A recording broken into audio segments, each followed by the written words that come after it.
እፎይ ቤት ገብታችሁ ማለት ቢያከብሩ ምን ችግር አለው? ቆይ ዋብያው ያከብራሉ። ነብዩ ሰለላሁ ዐለይሂ ወሰለም አላረጉማ። ይኸው ሁሉ ቢድዓት እንደው ነብዩ ሰለላሁ ዐለይሂ ወሰለም እንዳተቃለ ሁሉም አዲስ ነገሮች ጥመት ናቸው። ሁሉ ጥመት ደግሞ ወደ እሳት ነው የሚከተው ተብሏል። ገብቶሃል? ነብዩ ሰለላሁ ዐለይሂ ወሰለም ያንን ቀን ሲጾሙ እነሱ ደግሞ ለምን ያከብራሉ? አክስ ሆነው እኮ ያው ተቃራኒ ይሄዱ ነው። በዛ ሰዓት ስለዚህ ነብዩ ያላደረገ ሁሉ ወደ እሳት ነው የሚከተው። ይሄ እያልኩ ያለሁት አሁን አንተ ነብዩ መኪና አልነዱም፣ ነብዩ ይሄ አዲስ ነው የመጣው ምናምን እንደዛ አይነት ወሬ እንዳታመጣብኝ እያልኩ ያለሁት ይሄ አሁን እስላማዊ ነገር ነው። ኦኬ ሃይማኖት ላይ ነው እና ዝም ብለህ አሁን አህባሽ ጋር እኔ ነግሬያለሁ ስገባ ስለነሱ እንትን አትበል። ምንም የማልወደው ፍጡር እነሱ ናቸው። የማልወደው ፍጡር ደስ ይላል። የዚህናል ዋብያ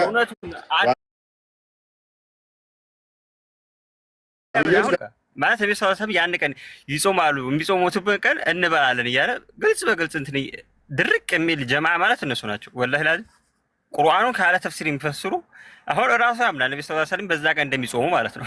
ከዛ እኛ ደግሞ እንበላለን። እነሱን ቢወዱ ወላሂ ኩለፋው ራሺዲን አራቱ እንትኖች ነው አቡበከር እና ዑስማን እና አሊ እነሱ ነበር የሚያከብሩት በመውደድ ቢሆን ማለት ነው። ይሄ ምድረቃ ማለት ሁላ አሁን ሰው ለሰጣ ሶራይና ሲቀጥል ቶፒኩ ላይ ካወሩ ያውሩ የጫት ጥላቻ አለብህ አንተ። ጫትማ ስነግር ከስረሃል። እንግዲህ እነሱ ስላየኋቸው ስራቸው እነሱ ሲቅሙ አይተህ ነው የጠላሃቸው። ምድሬ ቃማቴ ሁላ አለ ሲቅሙ አይተህ ደብረው ነው። ሲቀጥል እንትን አታስብለኝም። ያ ወደ ቶፒኩ እንመለስና እንግዲህ ቶፒኩ ላይ ስንመለስ ለፈጣሪ ግራና ቀኝ የሆኑ እጆችን ወይም ደግሞ የክፍል አካላት የሆኑ እጆችን ማጽደቅ ይቻላል ወይ? እነኝን ካጸደቅንስ ምን አይነት ችግሮች ያመጣብናል የሚል እየተመለከትን እንገኛለን ማለት ነው። ሰው ሜይ ቢ ኡመር እንኳን ደህና መጣ። አይዲያ ከድር በሽር ሰላም ብያለሁ። ሁላችሁ ነው ቢኒ ሰላም ብያለሁ። በነገራችን ላይ ማለት ላገና አህባሽ የሚባለው ግሩፕ የከሰረው ወላሂ የእነሱ አቂዳ አንድ ውርቅ መሆን ያየሁት እኔ በቃ አብዛኛው ክርስቲያኖች ምናምን በቃ እነሱ ናቸው እነሱ ሳይኖሩ ምናምን ሲሉ በቃ የእነሱ አቂዳ ኤክስ መሆኑ እዚህ ጋር ተረዳሁት። ምን አብዛኛው ክርስቲያኖች አሁን ይደግፏቸዋል አህባሾቹም ማለት ነው። ነባሮች ክርስቲያኖች ናቸው፣ ሙስሊሞች ናቸው፣ እናንተ ናችሁ ነባሮች ያራጅ ነው። አይ በግድያ ላይ እነሱ ከእናንተ የተሻለ እንትን ናቸው። ቢያንስ እንደናንተ ገዳይ አይደሉማ። ገዳይ ምናምን አለ አንድ ዋሃብያ ሰው ወአለይኩም ሰላም ወራህመቱላሂ ወበረካቱ። ሰላም አለይኩም። አሁን ይኸውልህ እሱን ተውና ወደ ሪሱ እንግባ። ስማ አይታል ልጁን ሳብ ውስጥ እፎይ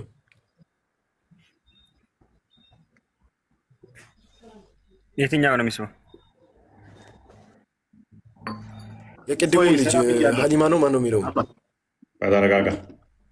ሲኒቀጥሉ እንዴት አለም እንደሚስበው እሱ እየገባ ዋሃብያው አንዴ ስማ ዋሃብያው ርዕስ ሽፍት ማድረግ አይደለም እኮ ቀጣጥፎ ሲወርድ እኮ ነው። አሁን በሱ ቤት ይኸውልህ ከጎን ቆሞ ሞቷል። ፕሊስ ሚታርክ ሚታርክ ባክ ዋሃብያው ቅድም ነብዩ ያላደረገውን ነገር ማድረግ ቢድዓ ነው ያልከው? ቢድዓ ነው።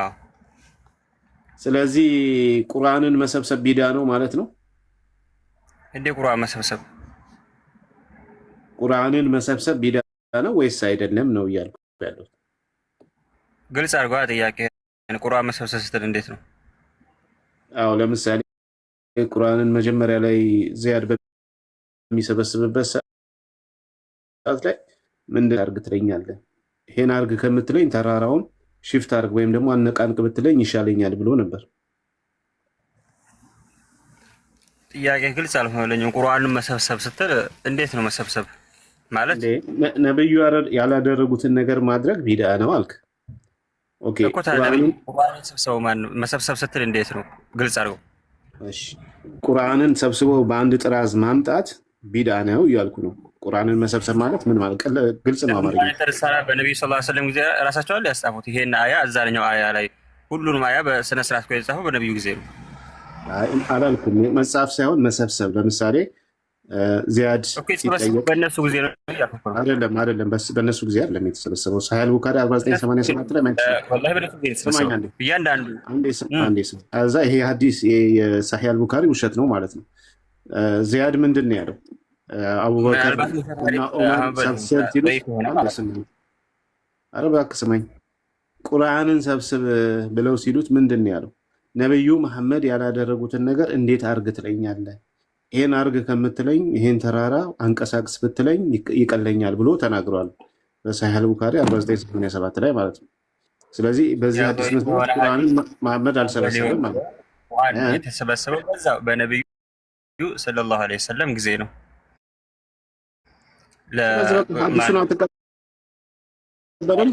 ሐዲሱን ነው እኔን ነው የምትቃወመው እኔ ነው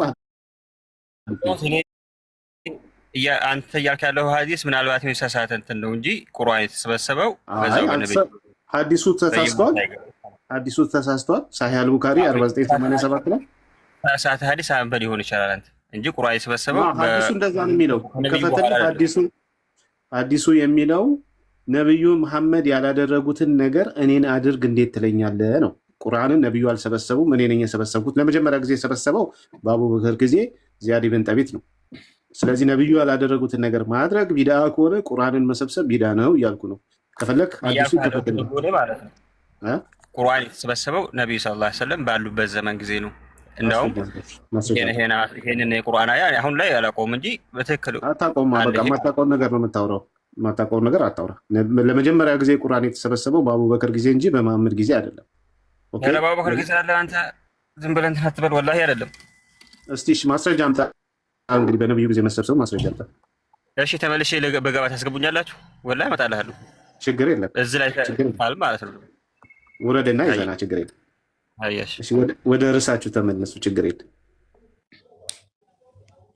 ሰላም አለይኩም። እስኪ እዚህ ጋር እንደ ትንሽ ልበል ይቅርታ ጋራ ኦኬ፣ ቶፒኩ ላይ ግባና አላጆች አሉት ብለህ ታምናለህ?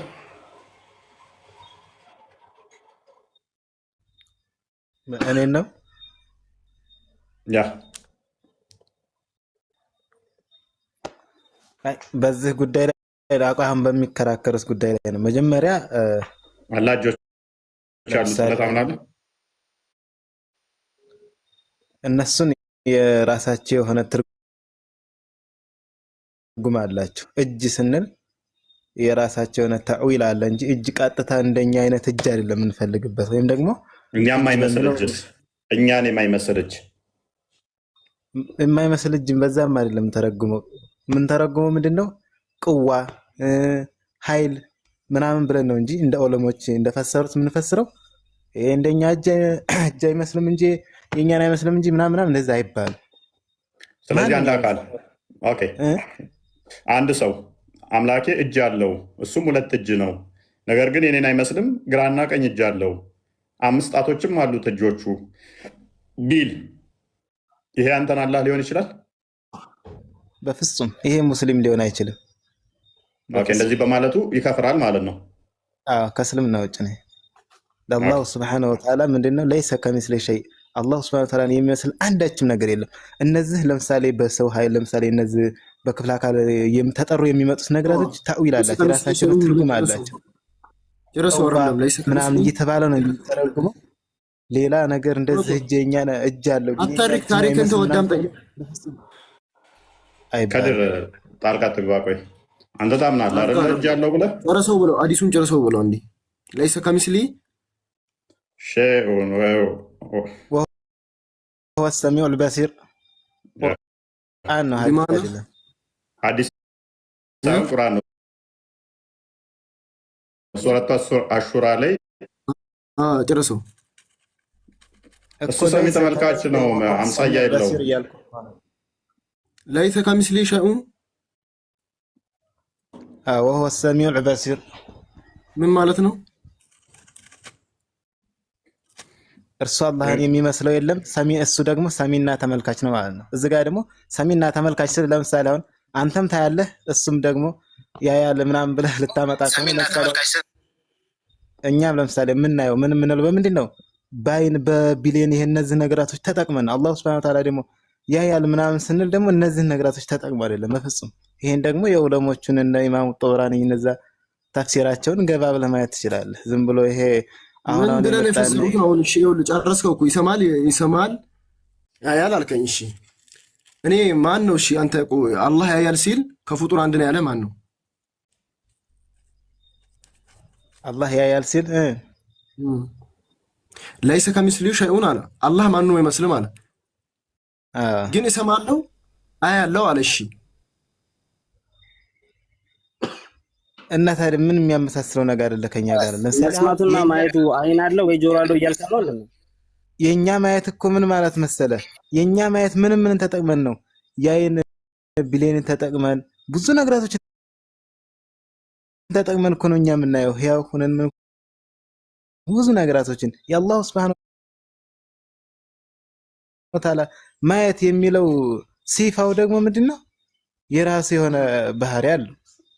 የራሱ እይታ አለው ማለት ነው። የራሱ የሆነ እይታ አለው። ችግሩ ምን መሰለህ ከድር፣ አንተ እጅ አለው ብለህ ታምናለህ? ቆይ አንተ ዝም በል አንተ አንዴ እኮ አለው ብለህ ታምናለህ? ወይ ጣልቃ አትግባ፣ የጠየኩት ነው እናውራ አንዴ እኮ መልሳ። ቅድሚያ በሐቂቃው አላህ እጅ፣ እግር፣ አይን፣ ጆሮ የሚባሉ አሉት ብለህ ታምናለህ? አላህ የገለጸውን ሁሉ ገልጻለሁ። አላህ ያልገለጸልኝ አልፈረፈለም። ለምሳሌ እጅ አለው ብለህ ታምናለህ? አዎ አምናለሁ። ኦኬ፣ እጆች ውስጥ ጣቶች አሉት? እሱን ያዘው። ቆይ አንዴ ከሱ ጋር እናውራ። ዝም ብለህ ጣልቃ አትግባ አንተ። እዚህ ጋር ለምሳሌ አንተ ተመልክቶ አይደለም ፕሊዝ። እኮ እጆች አሉት ብለህ ታምናለህ? አንዴ ልጠይቀው። አንተ እኮ ስለ እጁ ስለምኑ መጀመሪያ አንተ ምን አለ መሰለህ፣ መጀመሪያ አንተ ዳይፐሩን አውልቀውና ዳይፐር አውልቅና ይኸውልህ ሱሪ እኛ እናለብሳለን፣ ችግር የለውም። ገባህ? ስድቡን ትደርስበታለህ። አይደለም እዚህ ጋር መሰዳዳት መገለጫችሁ ስለሆነ በመሳደብ አጀንዳህን መራመድ አትችልም። ገብቶሃል አይደል? የምታምንበትን ነገር ወንድም የሰማኝ የምታምንበትን ነገር አሁን እምነትህን ነው እየጠየቀ ያለው።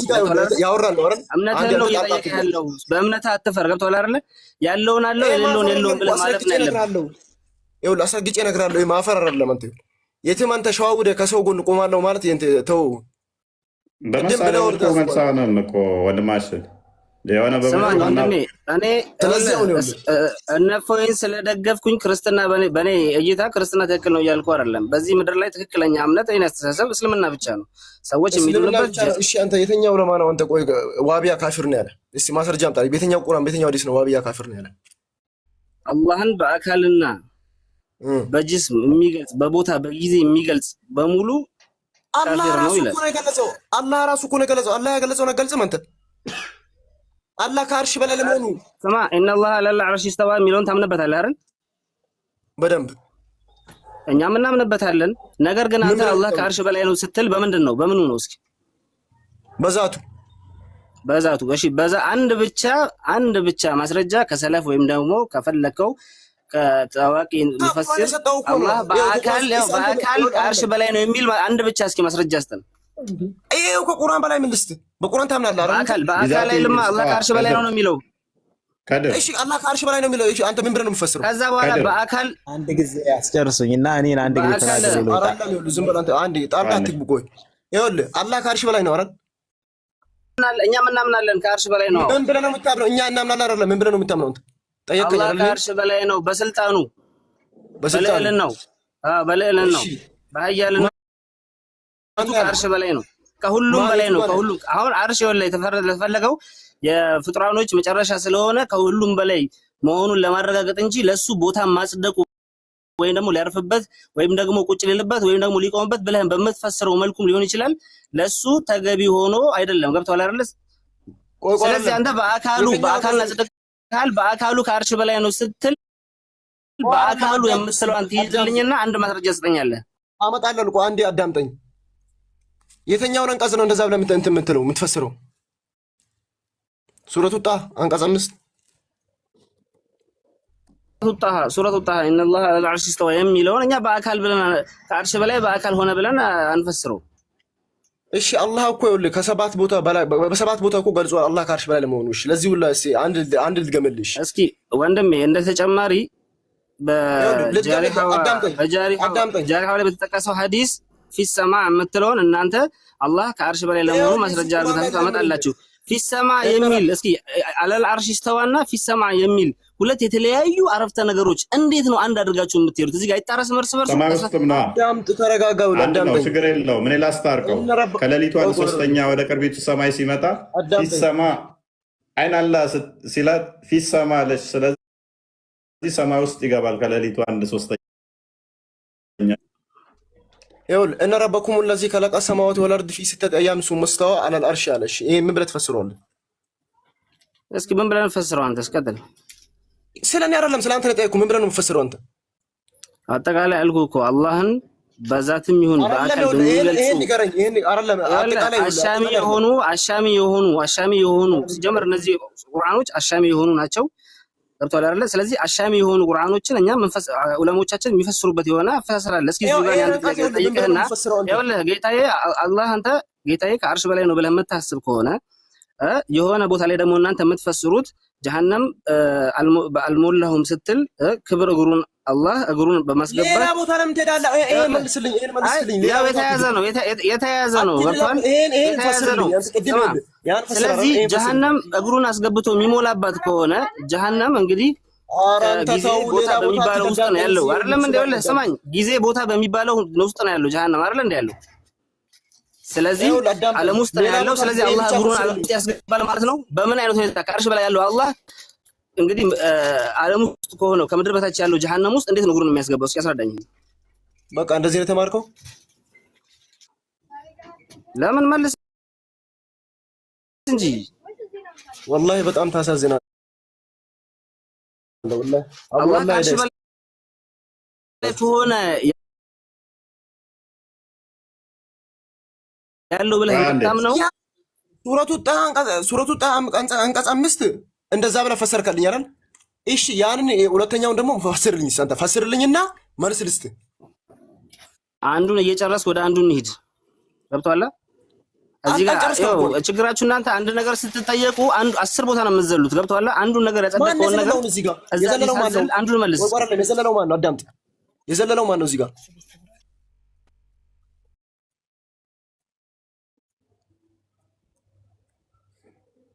ተንጠልጥለህ እኮ ሰው ላይ ከመቀመጥ በፊት መጀመሪያ አዳምጥ እስኪ። ቁርአን ሐዲስ አንብብ እስኪ።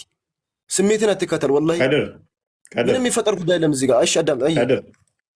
ወይ አላህ ከደም ስራችሁ በላይ ቅርብ ነው የሚለውን እንዴት ትፈስረዋለህ?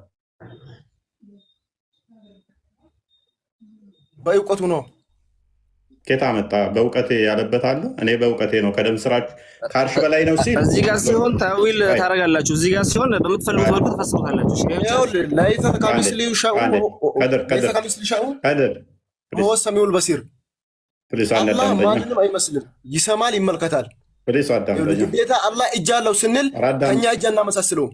ኧረ አዳምጠን ያመሳስል አልወጣኝም። አሁን ደግሞ ሌላ ሽፍታ አሁን ሱረጣን ቁጥር 5 ወይንም ደግሞ ሱረቱ አዕራፍ 54ኛውን ጠቀስክና አራማኑ ለአርሽ እስተዋ የሚለውን ጠቀስክና በምኑ በዛቱ ግን አንድም ጥቅስ የለም። ቢዛቲሂ የሚል አለ ከአርሽ በላይ ሲል የለም። ኦኬ ግን በዛቱ ብለው ተስማማው። በዛቱ ሆኖ ከአርሽ በላይ እንዳንተ አረዳድ በወስደው ነው። አሁን ለምሳሌ አላህ በሁሉም ቦታ አለ የሚሉትን አርጉመንት ቢይዝ እኔ ለምሳሌ አዎ ከዛ ከአርሽ በላይም አለ ግን እዚህም አለ ማስረጃ ቢባሉ ከአርሽ በላይ እንዳለ እሱን አርሽ ላይ እንዳለ ያመጡብሃል። ሁለተኛ ደግሞ እዚህ ለመኖሩ ሲጠየቁ ሱራ 50 ቁጥር 16 ላይ ከደም ጋናችሁ ከደም ስራችሁ ይልቅ እኔ ቅርብ ነኝ ይላል። ስለዚህ አላህ እጅግ ለእኔ ቅርብ መሆኑን ማምጣት ይቻላል። ከምንም በላይ ደግሞ ሱራ 55 ቁጥር 26 ላይ በምድር ላይ ያለ ነገር ሁሉ ጠፊ ነው። ለዩክ አስተውል። በምድር ላይ ያለ ነገር ሁሉ ጠፊ ነው የአላህ ፊት ሲቀር ይላል። በምን ላይ ያለ ይጠፋል ይላል? በምድር ላይ ያለ ነገር ሁሉ ጠፊ ነው የአላህ ፊት ሲቀር። ስለዚህ አላህ ፊት ምድር ላይ ነው ያለው ማለት ነው። ምን ማለት ነው? ወደ ነው የምትሄደው? ምድር ላይ ያለው ሲጠፋ ይሄ እኮ ማለት ይኸውልህ ትንሣኤ ቀን እንዳጠቃላይ ዓለም ሲጠፋ ስለዚህ አላህ በምድር ነበር ማለት ነው። ይዛል እፎይ እዚህ ጋር ሁሉም ነገር ሲጠፋ የአላህ ፊት ብቻ ይቀራል የሚለውን ያምንበታል። ታምንበታለህ ወንድሜ? አንተ ምንም እንዳታወራኝ። አንተ አርፈህ ሚዩት አድርገህ ቁጭ በል። አይደለም እስኪ ታምንበት ከሆነ እዚህ ጋር እስኪ አምንበታለህ። መጀመሪያ የጠየቅኩህን ጠይቅ መልስልኝና ይኸውልህ ከአንተ ጋር አወራለሁ። እዚህ ጋር አንድ የገባሁት አንተን ፈልጌ ነበር። ስትወርድ ደግሞ ሳበው ያለው ማለት ነው። ሁሉም ነገር ሲጠፋ የአላህ ፊት ብቻ ይቀራል ብለህ መልስልኝ። መጀመሪያ የጠየቅኩህን መልስልኝ። መልስልኝ። አንተ እኮ ዋቢያ ካፊር ነው። የተኛው እኛ እኮ ይኸውልህ ግልጹን ልንገርህ ወላሂ ነው ብዬ የምነግርህ የተኛው ሙፈሲር የተኛው አሊም በአላህ ከአርሽ በላይ በሆነ ያላመነ ካፊር ነው ያለው አንድ ማስረጃ አውጣልኝ እስቲ። ይሰውጣልኝ አንድ ማስረጃ። በስሜት ለምን ትከተላለህ? ስሜት ለምን ትከተላለህ? ይሄን አንብብና አስረዳን።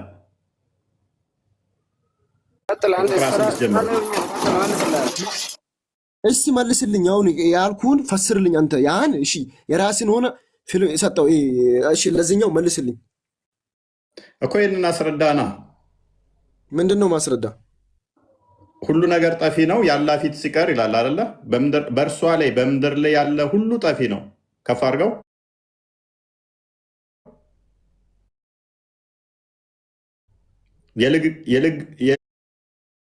የልቅናና የልግስና ባለቤት። ስለዚህ በምድር ላይ ያለ ነገር ሁሉ ይጠፋል። የማን ነው የሚቀረው? ግን ታምናለህ አንተ? መጀመሪያ ታምንበታለህ? የማን ነው የሚቀረው? የማን ፊት ይቀራል? አላህ ይቀራል እንደማለት ነው። አላህ ይቀራል። ለምን? አይደለም። አዳምጠኝ መጀመሪያ። አይደለም ነው የተኛው አላህ የሚለው ፊት ነው የሚለው አላህ ነው የሚለው። ወጅ ምንድን ነው? ወጅ ነው እንደ አላህ ወጅ ፊት ይቀራል ማለት ታዲያ ግዴታ አንተ ፊቱ ብቻ ይቀራል ነው እንደ አንተ ማን ያለ? ምክንያቱም ፊት ስትል አላህ እግር አለው ስትል እግሩን ፊት እያልክ ነው ወይንስ በሐቂቃው እግር ነው እግር እያልክ ያለው? ለአላህ እጅ ስትል አላህ በገለጸበት አላህ እግሩን ገሃነም ይከታል ወይንም ደግሞ በገሃነም ላይ ይጭናል ቡሃሪ 48 ላይ ስትል ሞላሽ ወይ ብሎ በሚጠይቃት ጊዜ ፊቱን ነው ገሃነም ላይ የሚጭነው ወይንስ እግሩን? አሁን ወዴት ነው የምትሄደው? ምክንያቱም ወዴት እንደሄድኩ አሁን ገብተዋል። ፊት ስትል ወጅ ስትል ለአላህ ወጅ ነው። ቀደም ስትል ስለምንድን ነው የምታወራው? ሰይድ ፕሊስ ገና ከመግባት ስርዓት ልመድ። ቅድሚያ ወጅ ስትል ፊት ነው። ቀደም ስትል እግሩን ብቻ ነው። የድ ስትል እጁን ብቻ ነው። ስለዚህ ያስተውል። እጁ ሲቀር ሁሉም ይጠፋል ካልክ የአላህ እግርም ሆነ ሌላው አካላቱ እንዳለ ይራገፋል። እሱ ብቻ ሰው ዋና ቶፒኬ ፊቱ ምን ላይ ነው ያለው ማለት ነው? ምድር ፎርሴክ ኦፍ አርጉመንት ወጅ የተባለው አላህ ነው ብለህ ብትተረጉም እንኳን በምድር ላይ ያሉት ሁሉም ይጠፋሉ። ምን አላህ ይቀራል። አላህ ምድር ላይ ነበር ማለት ነው። የቱ ጋር ነው እንደዛ የሚለው? አላህ ምድር ላይ አለ የሚለው የቱ ጋር ነው? በእርሷ ላይ ያለ ሁሉ ጠፊ ነው። ከፍ አድርገው። የልቅናና የልግስና ባለቤት የሆነው የጌታ ፊት ይቀራል። ድገመው እስቲ። ልቅ አድርገው። በእርሷ ላይ ያለ ሁሉ ይጠፋል ወይንም ጠፊ ነው። የልግስና ወይንም የልቅና ባለቤት ፊት ብቻ ይቀራል ይላል። በሱ ላይ ያለው ማለት በሱ ላይ በምድር የቱ ጋር ነው? ዝቅ አድርገው ከቁጥር 16 ጀምሮ 27 25 ከጌታችሁ ጸጋዎች በየትኛው ታስተባብላላችሁ እያለ ይመጣል። ከዛስ በእርሷ ላይ በምድር ላይ ያለ ሁሉ ጠፊ ነው። አይ እነሱ ብዙ ቦታ የሚሳሳቱት አላቸው። ይሄም ብቻ አይደለም። ለምሳሌ አሁን በሽር ይጨርስ እስቲ፣ ቆይ አርጉመንቱን ይጨርስ እሱ አልጋ ገባችሁ።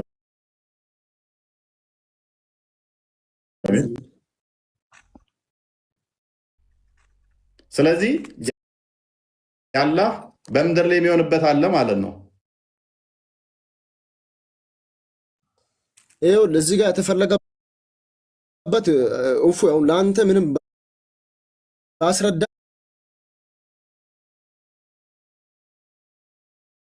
እዚህ ጋር ጥቅም አዳምጠኝ፣ አስጨርሰኛ እንዲ አሳዘንከኝ።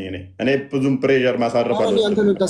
አንድ ሰው እንዳላወቀ ካወቅኩኝ ማለፍ እኔ ብዙም አይከብደኝም። ኤኒዌይስ አላህ ከአርሽ በላይ ነው ብለህ ነው የምታምነው አይደለ? አላህ ከአርሽ በላይ ነው ብለህ ነው የምታምነው አይደለ?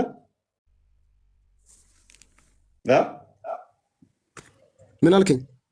አላህ ከአርሽ በላይ ነው ብለህ ነው የምታምነው ወይንስ ዞር አላህ አለ? አሁን እኮ ይኸውልህ አንተ ምንም እዛው ረዚህ ገደል ገደል መሄድ አያስፈልግም እኮ አሁን አላህ ያለው አሁን እሺ አላህ ያለው አላህ በገለጸው እናምናለን እኮ የት ከአርሽ በላይ ነው አላህ።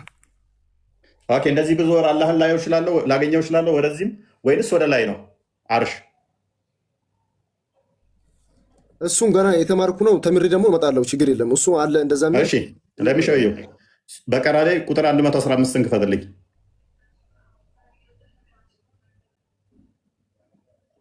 115 በቀራ አሁን ይኸውልህ እኔ አንድ ነገር ለምታዳምጠኝ እቺን አንብባት እስቲ አዳምጠኛ። እቺን ክፍል አንብባት። ስለምንድን ነው የማነበው? አንብበው።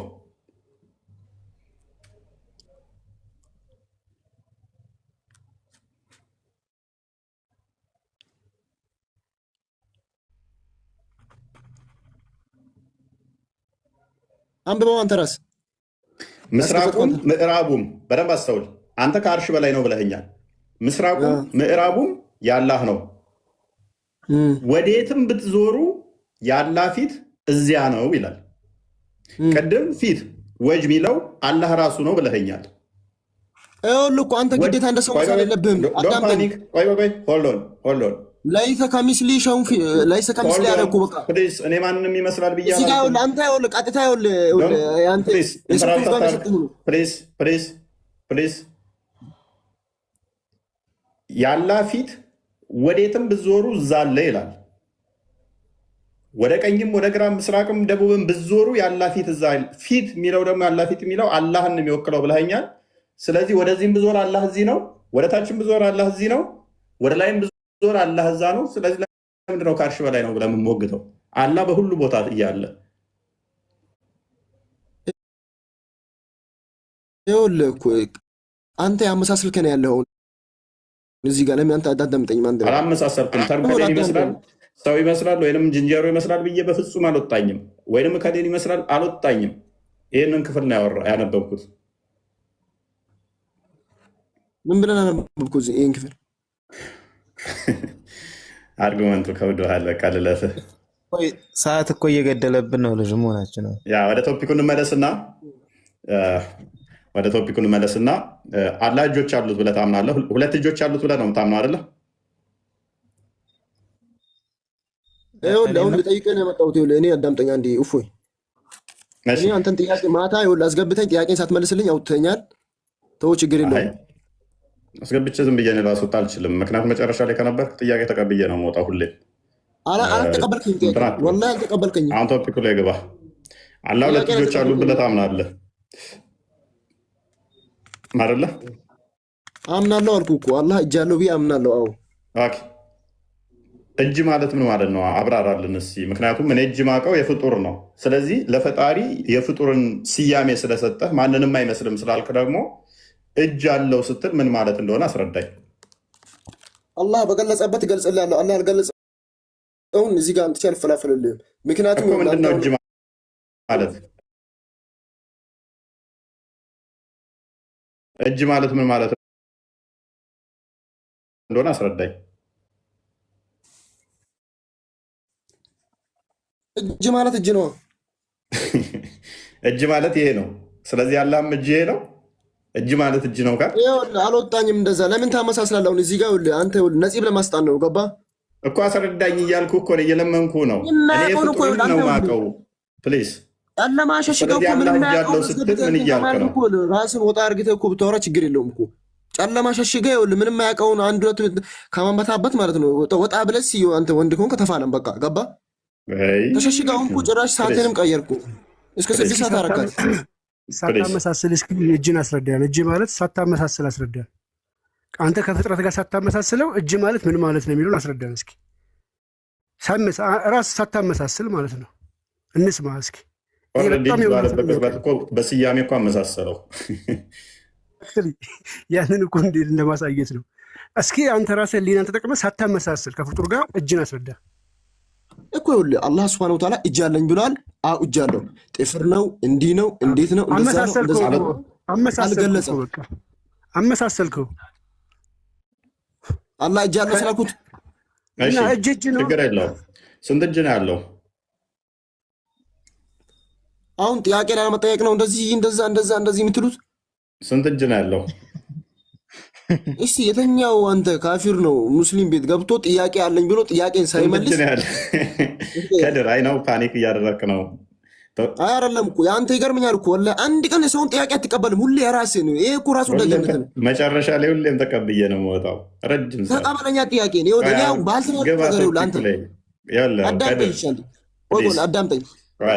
ይኸውልህ እኔ እናንተን እርሴን የነቀልኩበት ነው። እዚህ ሚዲያው ላይ ፕሊስ 1 2 ዓመት 3 ዓመት ቆየሁኝ እና ካሄዳችሁን ጠንቅቄ አውቀዋለሁ። ገና እንደገባ ያደረግከው ነገር ምንድነው? ስትሮማ ፋላሲ ነው የሰራኸው። ለእነሱ ፕሊስ አንተ ምክንያቱም አታውቀውማ። ፕሊስ እንደማላውቀው እኮ አሳየሁህ እኮ እውቀት ምን እንደሆነ አሳየሁ። ስትሮማን ፋላሲ ሰርተህ እኔ ያነሳሁትን ጥያቄ ትተህ ሱረቱ አሹራ ላይ ቁጥር 11 ላይ ያለውን ጠቀስክና ተርጉም አልከው። ማንን ነው? የሆነን ልጅ እዛ ውስጥ ፕሊስ ወደዛ የሄድክበት ሽፍት ያደረክበት ያንን ተጠቅሜ አመልጣለሁ ቶፒኩን ቀይራለሁ ነበረ። ከዛ ወደ ሌላ ቶፒክ ውስጥ ወሰድከው። ስለ አላየት ነው ምናምን አልነበረም ቶፒካችን። ፕሊስ እንዳስወጣህ አትገፋፋኝ። ስለዚህ ሽፍት ብታደርግም እኔ አንተ መንገድ ተከትዬ ልመታ እንደምችል ላሳየህ ነው የተከተልኩ እንጂ ቶፒኬ አይደለም ነበር። ወደዛ ስትሄድ ግን እንደማታቅ ላሳየ ብዬ ነው የተከተልኩ። እንደማታቅ ለማሳየት ነው። እንደሚያቅ ጎርረህ ቶፒኩን ሽፍት አድርገህ ወደዛ ስለገባ የትም እንደማታመልጥ ለማሳየት ነው። ቶፒኩ ላይ ግባው። ቶፒኩ ላይ ማውራት ከቻልክ ቶፒኩ ላይ እናወራለን።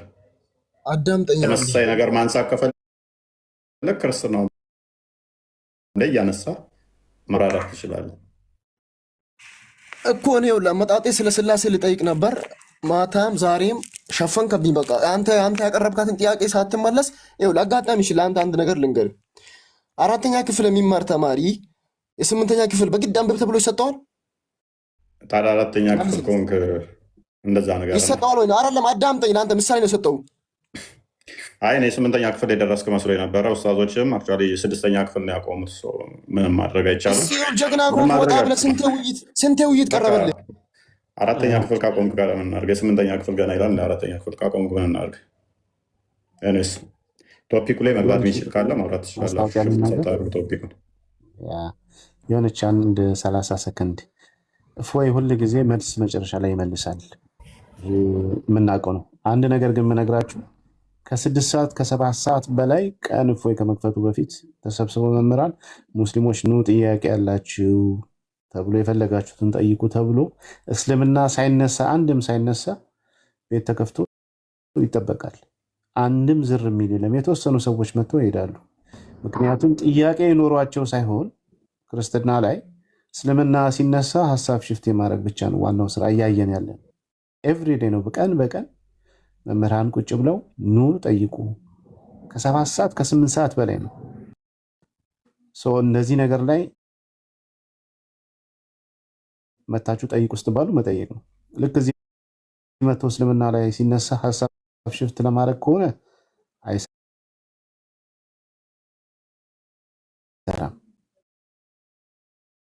ሰው ፕሮግራም አለው። በፕሮግራሙ ነው የሚገባው። እፎይ ያን ነገር ለማስያዝ ነው የሚገባው። መጨረሻ ላይ ጥያቄ ትጠይቃላችሁ። አዎ ይቀበላል። 2ም 3ም 4ም ጥያቄ ይቀበላል። ከዛ በላይም የሚቀበልበት ጊዜ አለ።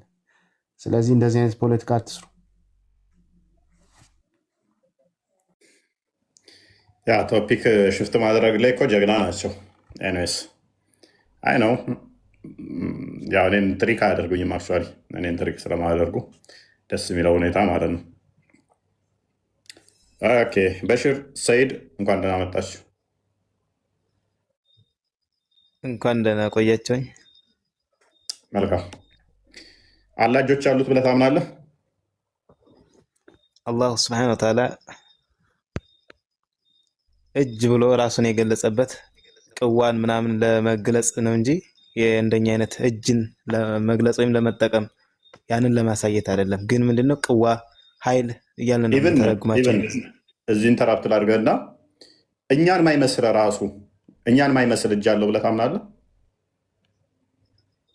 እንደዛ እያለም ነው። ኦኬ፣ ስለዚህ እጅ የሚል የለውም ማለት ነው።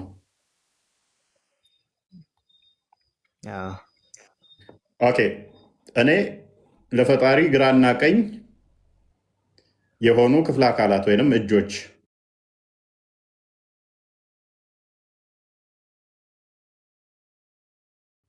አሉት፣ ጣቶች እሱ ላይ ተገጠሙ የሚቆጠሩ አሉት ብሎ የሚያምን ካለ ፍጡር ነው። ይሄ የፈጣሪ ባህሪ አይደለም ብዬ አምናለሁ። አንተ እንደዛ ታምናለህ? እነዚህ የፍጡር ባህሪ ናቸው እንጂ የፈጣሪ ባህሪ አይደሉም እነሱ። እሱ አላሁ ሱብሓነሁ ወተዓላ ምንድነው በፍጡር የሚመስል አይደለም፣ ወይም ደግሞ ከፍጡር አንዳች ነገር አይመስልም።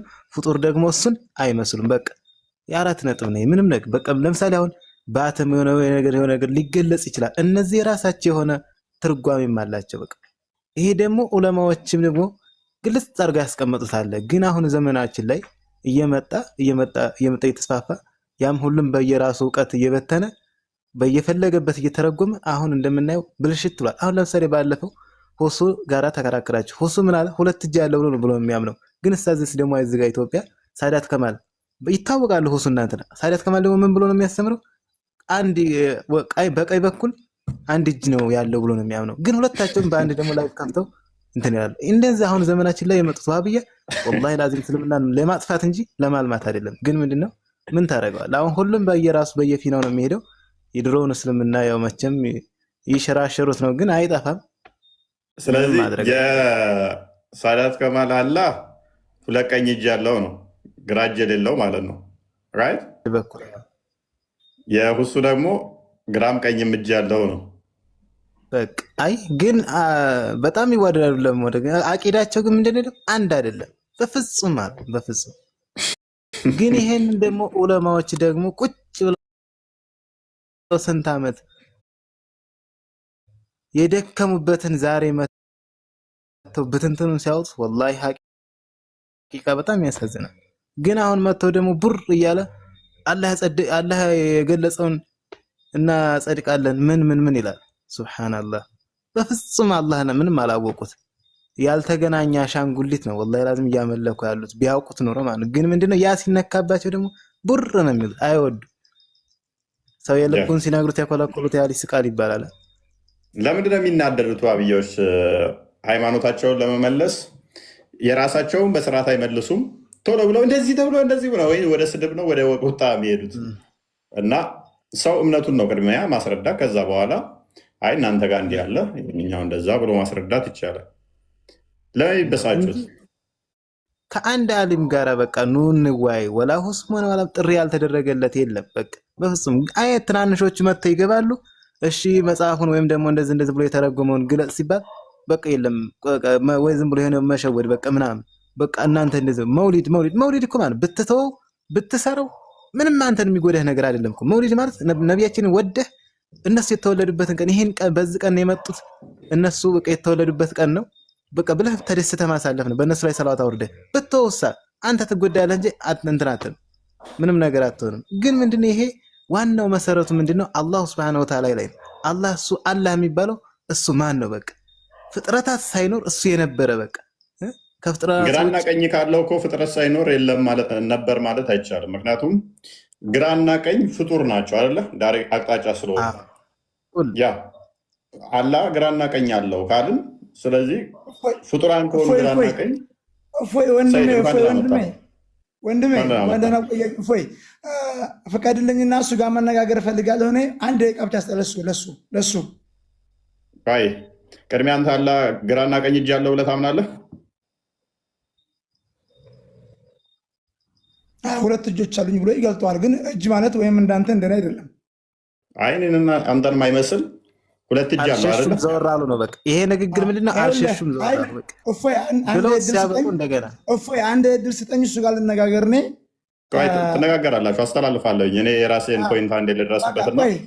ለአንተ ጋር ወራለሁኝ። ይቅርታና አንድ ደቂቃ ስጠኝ። እሺ ቀጥል። አናግረኝ። ስለ ሳዳት ከማልና ስለሱ ስላነሳው ጉዳይ ቀጥል እስኪ። ጨርስ፣ ጀምሮታል። አልሰማሁም። አሁን ለምሳሌ ሳዳት ሲያስተምር ለአላህ ሱብሃነሁ ወተዓላ ሁለት ቀኝ እጆች አሉት። ሳዳት ከማል አንድ እጅ ነው አንድ እጅ ነው ያለው ብሎ ሳዳት ከማል ያወራበትን መረጃ ለፎይም ወይም ለነሱ ወይም ለኔ አንዲት ቪዲዮ ወይም አንዲት ድምፅ አሰማን። ዝም ብለህ ሜዳ ላይ ወጥተህ አትቀደድ። እስልምና እንደዛ አይደለም። በጥላቻ አይሰበክም። በቃ ይኸው እንደ አይነት ሰበካ አትስበክ። አሁን ስለ መውሊድ አንስተሃል። ነቢያችን ሰለላሁ ዐለይሂ ወሰለም እነሱ የተወለዱበትን ቀኑን ንገረኝ። አንተ ይሄን ታወቅህ? አንተ ትክክለኛ ዓሊም ቀርተሃል። አንተ ታውቃለህ፣ እውቀተኛ ነህ አንተ። መልስልኝ ይሄን ብቻ አንዷን። መቼ ነው ረቢዑል አወል? በቀን 12 ነው። እሱም ደግሞ ምንድነው ኺላፍ አለ። ለምሳሌ አሁን በዑለሞች ላይ ኺላፍ አለ፣ ግን አብዛኞቹ ዑለሞች የተስማሙበት በረቢዑል አወል 12ኛ ቀን ላይ ይሄ ክላፍ አለ። አንተ ሼህ ዑመር እንትና አንተ ይኸው ክላፍ አለ። ክላፍ ሳይሆን መቼ ቀን ነው የተወለዱት ተናገር። እድል ስጥህ። እኔ ያለ መረጃ ረቢዑል አወል 12ኛው ቀን ሰኞ ቀን እያልኩ እኮ ነው። ስንተኛው ቀን ላይ? 12ኛው ቀን ላይ። እርግጠኛ መረጃ ማስረጃ ወይ ዝም በል ማስረጃ አውጣ። እፎይ ትልቅ ላድርገው። ኦኬ እንዳደርገው በዛ ምንም ነገር አልያዝኩም። እኔ አሁን መወያያ ከፈለክ ደግሞ ወደ ሌሎቹ ልካለሁ። እኔ አሁን ድንገት ነው ገባ። እኔ ልግለጥልህ። እኔ ንገረኝ። የትኛው መልካም። ቆይ ትገልጽለታለህ። እኔ በዛውም አንተንም ጠይቃለሁ። ቆይ እዚህ ላይ ሙጭኝ ለምን አስባለህ? ቆይ አንተ ቆይ አንዴ የምታውቀው የለህም። ዝም በል ነው አትለፍ። ሰው አትሳደብ። አስለም አንድ እጅ አለ ያለበትን አንዲት ቀን ቪዲዮ አንተ ጋር አይደለም። መጀመሪያ ጫትህን ተጉመጥመጥና ትፋ። መጀመሪያ አንተ መርሐባ። እሺ ቆሻሻ ፕሊስ አራት ሳደብ ሰይድ እኔ ራሱ የሰማኋቸው ፕሊስ አዳምጣ። ስትነጋገር አንተ እውቀት ያለ ሰው ጋር ተነጋገር። እፎይ በእናትህ ኧረ በእናትህ አዳምጥ። ሚት አደረኩ። እኔ ራሱ የሰማኋቸው ብዙ ቪዲዮዎች አሉ። አላህ እጆች አሉት፣ እጆቹ ቀኝ እጅ ነው ብለው ያሉ ብዙ አሉ። እንትና ራሱ ብሏል። ኡስታዝ ኤልያስ ሳዳት ከማልን አይደል ነው ኤልያስም ብሏል። ያለ እጆች ቀኝ እጆች ናቸው ብሎ የተናገረበት አለ። ሌሎችም አሉ የውጭ ኡስታዞችም ያለ እጆች ቀኝ እጅ ናቸው ብሎ የተናገሩበት። ስለዚህ ብዙም እንትን የሚል አይደለም ማለት ነው። ኤኒዌይስ ወደ ፖይንቱ እንመለስና አላህ እጆች አሉት ብለህ ታምናለህ? ይቅርታና እሱኛው ሁለት እጆች አሉት ያለበት ነው። ሁለት እጆች አሉበት ካለ ክበበው። የዋሃባሾቹ ሳይሆን የዋብዮቹ ቀኝ እጅ ያለበትን ቼክ አድርገህ ቅድሚያ። ኤኒዌይስ ሰይድ አይ ብዙ ቪዲዮዎች አሉ እጆቹ ቀኝ እጅ ናቸው ብለው የተናገሩ አሉ። በደንብ አሉ። እኔ ሳዳትን በጣም አዳምጠዋለሁ በፊት። የአላህ ሱብሃነሁ ወተዓላ ቀኝ እጁ ናቸው፣ ሁለት ግራ መች በያልሳ ኦፉ ደግሞ ባለፈው እንደ ወላሂ እንዴት እንደሳቁ ሱብሃንአላህ። አላህ ጥራት ይገባው። ወይ ዝም በል በእናትህ፣ ኧረ ዝም በል።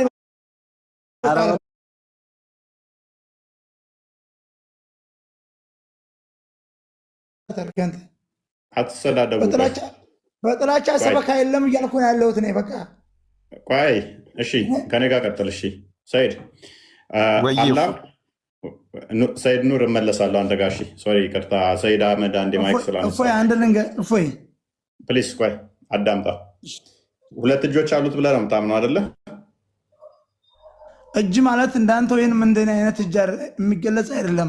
ሁለት እጆች አሉኝ ብሎ አለ።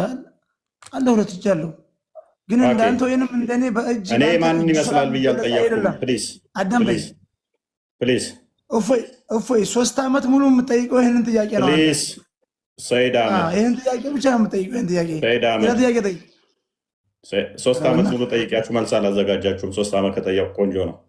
ስለዚህ ግራና ቀኝ ያለው ወይንስ ቀኝ ብቻ ነው? አሁን አንተ ጋራ ማውራት አልፈልግም። ይኸውልህ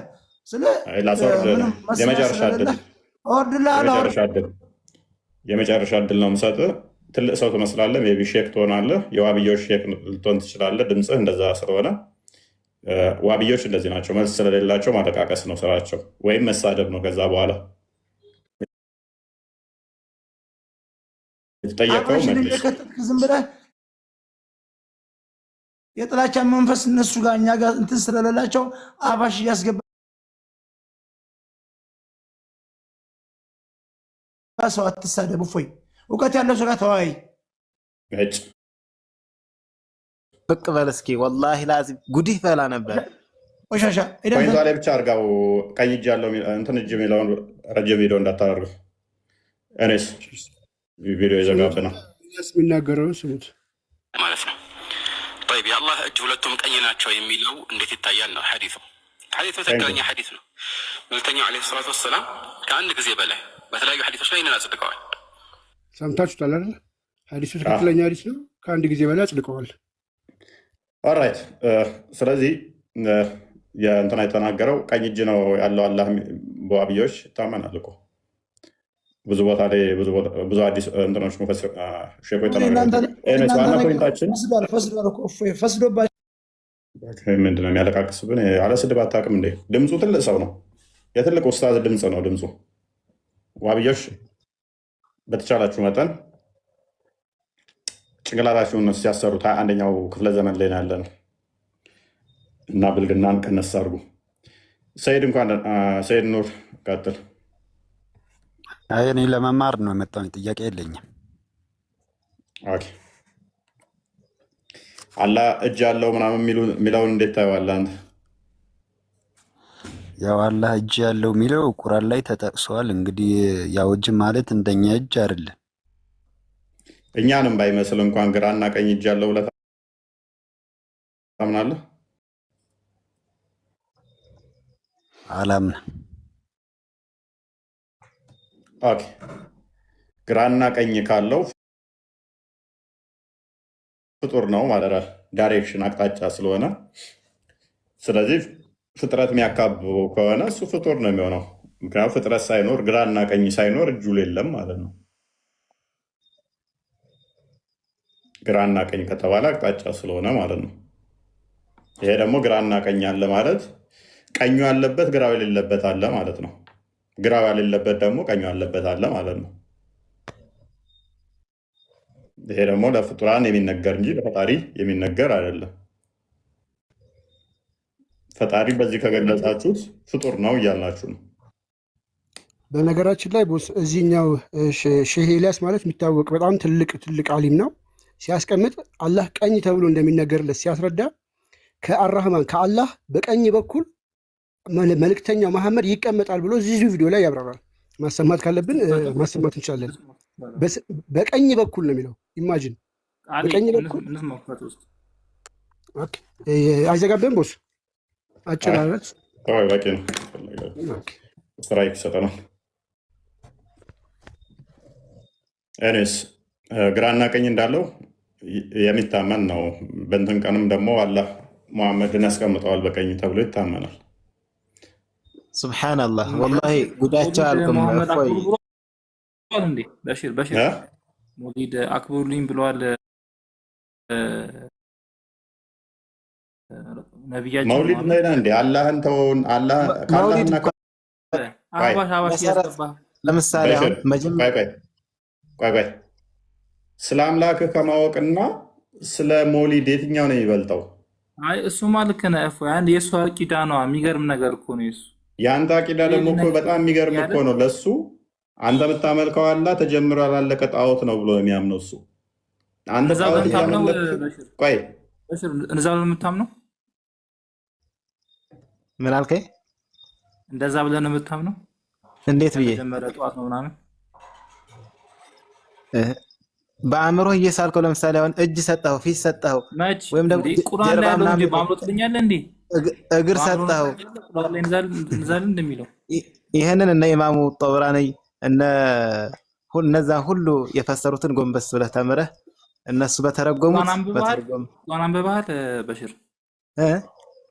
ቁርአን አንብበሃል? አዎ አልሐምዱሊላህ።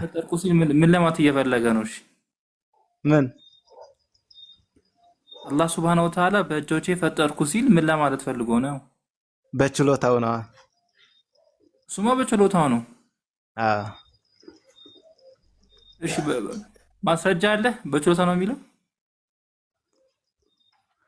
አለ። አሁን ግን ምንም ነገር አልያዝኩም። እኔ ልጠቅስልህ አልችልም። በቃ ዝም ብለህ እሺ ወደ ሌላ ላመላክተሽ። ለምሳሌ አሁን መርከዙል መሻሪዓም ሆነ ሀድሙል ወሃብያ የሚል ግሩፕ አለ። እዛ ገባ ብትል ይጠቅሱልሃል። እኔ ግን ምንም ነገር አልያዝኩም። ለምሳሌ ገልጹን አንተ ምን ሞት ያላችሁ አህባሽ ጋር ምን አስገባኝ? አህባሽ ጋር ምን አስገባኝ?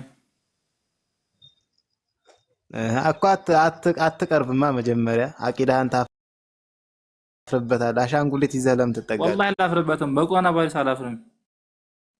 በቁርአን ባሪስ አላፍርም። ብራዘር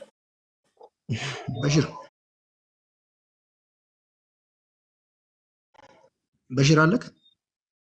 አለ። የኛው በሽር። እሺ በሽር የታችኛውን አንተ ብላክ ያረከው አንተ አላህ ፈጠረ ስትል በምንድን ነው? እሱ በችሎታ ላ አንተ በምኑ ነው ፈጠረ የምትለው? ዩትን አንሳ በሽር ዋብየው ምን አልከኝ ሀቢቢ? አላህ ፈጠረ ሲል ፈጠረ አዳም ፈጠረ ሲል በምኑ ፈጠረ ነው የምትለው? በእጆቹ ነው። እጅ ስትል ምን እያልክ ነው? በእጆቹ አማርኛ እጅ ስትል ምን እያልክ ነው? የትኛው እጅ? እስቲ እጅ ማለት ምን ማለት ነው? ያንተን እጅ ልበልህ? ያንተን እጅ ልበልህ? መፍትሄ ነው ካልክ እኔ አላውቅም። ማለት ይችላል። ቁርአን ላይ አልተነገረም። ስለዚህ እጅ ማለት ምን እንደሆነ አታውቅም። እሺ አሁን እግዚአብሔር እጁን ዘርግቶ ከንፈሬን ዳበሰኝ ሲል ምን ለማለት ፈልጎ ነው? እኛ እኮ ሜታፎሪ ነው። እግዚአብሔር እጅ አለ። አንተ እኮ ሜታፎሪ እኮ ነው። እኛ ምሳሌ ያነጋገር ነው፣ ቀጥታ ነው የምንወስደው። አንተ እጅ ስትል ምን ሜታፎሪክ መሆኑን አሳየኝ። የኛ አስተምሮ እየነገርኩ እኮ ነው። ማስረጃ ትለኛለህ? እንደ አስተምሮዬን እየነገርኩ ነው እኮ። ሜታፎሪክ ነው። ማስረጃ አስተኝ። አላህ እግዚአብሔር ነው፣ ትቀበላለህ? እግዚአብሔር እጁን ዘርግቶ ከንፈሬን ዳበሰኝ ይላል። ምን ለማለት የኛን አይተህ ነው? በእኛ መሰረት ታምናለህ? እጁ ሲዘረጋ ሜታፎሪክ ነው። እኛ በምንለው መልኩ ካስረዳነህ ትቀበለዋለህ? እስቲ ከአብዩ ጋር ጨርስ። እጁን ዘረጋ ሲል ጣዖት ነው ብላችሁ የምትሰድቡትን እምነት ቆይ አንዴ፣ ዳዊት ይሰማል? የኔ አይሰማም እንዴ? ጣዖት አንተ ነህ እባክህ። ትሰማለህ? ዴቭ እኔ አላልኩም። ይሳደብኩ አይደለም በነገራችን ላይ ከሰማኸኝ። እጁን ዘረጋ ሲል ሜታፎሪክ ነው። እኛ ኃይሉን ለመግለጽ ነው እንጂ ሊትራል ቦዲ ያለው እንዴት ነው የሚዘረጋው? ኃይሉን ይዘረጋል? የለውም፣ እንደዛ የለውም እኮ አንተ አላህ ይታያል ይዘረጋል። ለአንተ እንዲገባ ሜታፎሪክ በሆነ መንገድ የተገለጸ ነው። እኛ እንደዛ ነው የምንረዳው። ቁርአን ውስጥ ራሱ እዚህ ከጎን ያሉት እኛ የምንረዳው ማለት እጅ ሲል በቃ አልተገለጠም፣ ግን እጅ ተብሏል። በቃ አለቀ። ኦኬ ይታያል። የእግዚአብሔር እጅ ይታያል። እኛ ፈጣሪ እግዚአብሔር ማንም ሊያየው አይችልም። ክርስቶስ ራሱ በሙሉ ማንም አላየውም። ኦኬ አታዩትም? ወደፊት ኢንሻአላህ እናያለን። ስለዚህ የሚታይ ነው። አሁን ለጊዜው ነው እንጂ የሚታይ አካል ነው ማለት ነው። ቴንክ ዩ እናመሰግናለን። እኛ መቼም ቢሆን ማንም አየውም አልኩ እኮ ብሮ። አታየውም? ማንም አየውም። እንኳን ክርስቶስ በስጋ ተገልጦ ራሱ ከነሙሉ መለኮቱ ማንም ሊቀርበው ሊያየው በማይችል ብርሃን አናየውም። እግዚአብሔር መቼም ማንም አየውም። ሉክ እኔን እስካሁን አላየከኝም። አዳምጠኛው አንድ ደረሰኝ ወደፊት ማናየው የሚል እሰጥሃለሁ። ምንም ችግር የለም። ምንም ችግር የለም። ፊልጵስዩስን ጢሞቴዎስን አንደኛ ጢሞቴዎስ ምዕራፍ 6 ቁጥር 13 14 ጀምረህ ክፈትልኝ።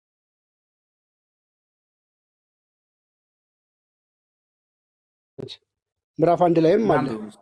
ከፊት ግን አንድ ነገር ላስረዳ። እኔ እስካሁን ድረስ አላየከኝም አይደለ ሰይድ? እኮ እሱ እስኪከፍት ድረስ እኔ እስካሁን ድረስ አላየከኝም አይደለ ሰይድ? እኔ ራሴ ሰይድ ነው የሚያወራኝ ወይስ በሽር ነው? ሶሪ በሽር ነው። ኦኬ በሽር። እሺ እኔን እስካሁን ድረስ አላየከኝም አይደለ? ምን ታደርግልኛለህ? አይቼ አላየሁም። ኦኬ ሁቺስ በፈለግኩ ሰዓት ደግሞ ልታየኝ ትችላለህ። አሁን በቪዲዮ በውጣ ታየኛለህ። አሁን ወደ ማሳጃው በእናትህ ዳዊት እኮ ሄዳለሁ። አላህም ደግሞ ልክ እንደዛው አሁን አላየከውም። የውመል ቂያማ ግን ይታያል። የሚታይ ቦዲ ያለው አካል ነው። አንብብለት 15 እና 16 አካባቢ ከ14 ጀምረህ አንደኛ ጢሞቴዎስን። እሺ አንደኛ ጢሞቴዎስ ምዕራፍ 6 ላይ እንደዚህ ይላል። ስማ መላክ ይፈይ አውራኝ ቁጥር 16 14 15 16 ያ ከ15 እሺ ከዚህ ላንብብልህ። ስማ በደንብ በሽር የኛ አስተምሮ ከዚህ ተማር። አንድ አይደለም፣ እርሱም ብቻውን የማይሞት ነው። እርሱ ብቻውን የማይሞት ነው። ማንም ሊቀርበው በማይችል ብርሃን ውስጥ ይኖራል። ማን? እኛ የምናመልከው አምላክ። አንድ ሰው እንኳን አላየውም፣ ታይቶ በፊትም አልታየም፣ አሁንም አልታየም፣ ወደፊትም አይታይም፣ ሊያዩም አይችልም። ለእርሱ ክብርና የዘላለም ኃይል ይሁን አሜን። ወደፊት የሚለው አለ ተሳይ ያው ማን አይችልም። አንድ ሰው እንኳን አላየውም፣ አሁን ላይ ማንም አየው። ወደፊት የሚለው እኮ ወደፊትን እኮ ነው። አላየውም፣ ሊያየውም አይችልም እኮ እያለ ነው። ሊያዩ አይችልም ማለት እኮ ወደፊት ነው። አሁን ላይ ቢሆንስ እንዴ? ወደፊት እኮ ላስረዳካ። ቅድም ምን ብዬ አስረዳው መሰለ? አንተ አሁን አይተኸኛል ስለ አላየሁህም አልከኝ። ከፈለኩ ግን ወደፊት ልታየኝ ትችላለህ። አዎ ልታየኝ ትችላለህ፣ የምታየኝ ስለሆንኩኝ። እዚህ ጋር ግን ልታየው አትችልም እያለ ነው። ክሊር የሆነ ስቴትመንት ነው። አሁን ላይ ቢሆንስ ዳዊት ነገረ እኮ አላየሁም አለሃል። አሁኑማ አላየሁም፣ ሊያየውም ሁለት አረፍተ ነገር ነው። ወልደ አይዋድ አብን ኦኬ፣ ይሄኛው ተመለሰልህ። እግዚአብሔር መቼም እንደማይታይ ገባክ። በቅድሚያ ወደፊት የሚለውን አላመጣህማ። ወደፊት የሚለውን እንኳን አላመጣሽልኝም ፓፓ። ኦኬ እሺ፣ ቆይ እርሱ ብቻ የማይሞት ነው፣ ማንም ሊቀርበው በማይችል ብርሃን ይኖራል አለ። አንድ ሰው እንኳን አላየውም ሲል መቼ ነው? አሁን ላይ። ኦኬ ሊያየውም አይችልም ሲልስ ወዲሁ ነው በምንኛ አላህን ከዚህ በኋላ አንድ ሰው ሊያየው አይችልም?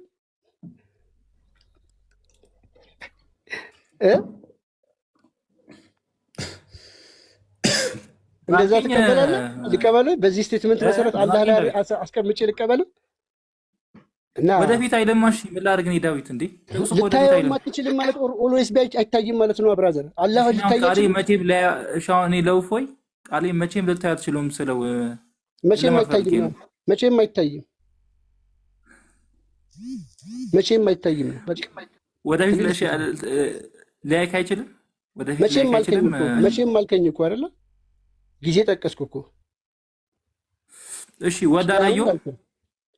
እሺ ይሄንን ዘለው ወልድ አላየው። ለምን ዘለዋለሁ? ለምን ዘለዋለሁ? አላህ ግን ይታያል። ኮንፈርም አድርግና ወደዛ ምድ። አዎ ይታያል። ኦኬ የሚታይ አምላክ የሚታይ ነገር ደግሞ በጊዜና በቦታ የተገደበ ነው። ስለዚህ ጣዖት ነው የምታመልከው ማለት ነው። ቴንክ ዩ እናመሰግናለን። እሺ ክፈትለት። ቅድም እግዚአብሔር በምሳሌ እንደሚናገር እንንገረው እስቲ። እሱ ሜታፎር በምሳሌ ያለ እንደማይናገር ካወቀ መዝሙር 78 ላይ ክፈትለት እስቲ ቁጥር 1 እና 2 ላይ መዝሙር 78 ላይ እግዚአብሔር በምሳሌ ይናገራል። ሊትራል የምንወስደው ነገር አንደኛ ታመጣለህ። ሜታፎር ነው ምንድን ይዘረጋል። ቆይ ከፈተው።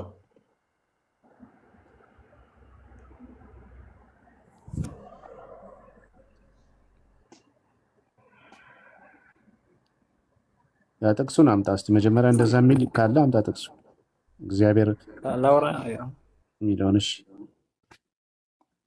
እንደዛ ማይል ከሌላ አመጣላለሁ አይልም። መጀመሪያ ኮንፊርም አድርገኝና አመጣለሁ። አምጣ ማስረጃ መጀመሪያ። ዝም ብሎ አታውራ። ያስወጣኛል እፎይ። ለዛ ነው እወጣለሁ። ከዛ ወደ ነው ወጣው። ሌላ ስልክ አልያዝኩም። ኮከቷ ልውረድና ልግባ። እንደዛ ነው። አምጣ ከፈለክ ደስ እንዳለ ቁጥሩን ንገረው ካወቅ። ይኸው ሀቢብ ይከፍትልሃል። ሀቢብ ይከፍትልሃል እሱ ቁጥሩን ካወቅ እኮ። እሺ እንትን ረስቼዋለሁ። እንትን ልበል ወርጄ እንትን ልበል። በዛውም ደግሞ ምን እዛ ትመጣለህ መሰለህ? ሶሪ በሽር ነው አይደለ? ጀሚዓ ተርሚዚ 32-34 ላይ ሙሐመድን አላህ በእጆቹ ሲያሻሸው ይሄ ጡቱን ራሱ ንዝር ያደረገውን ለምን እንደ ዋርማፕ ሲያደርገው እሱን እዛ ትመጣለህ መረጃ ምን ያህል ፊሊንግ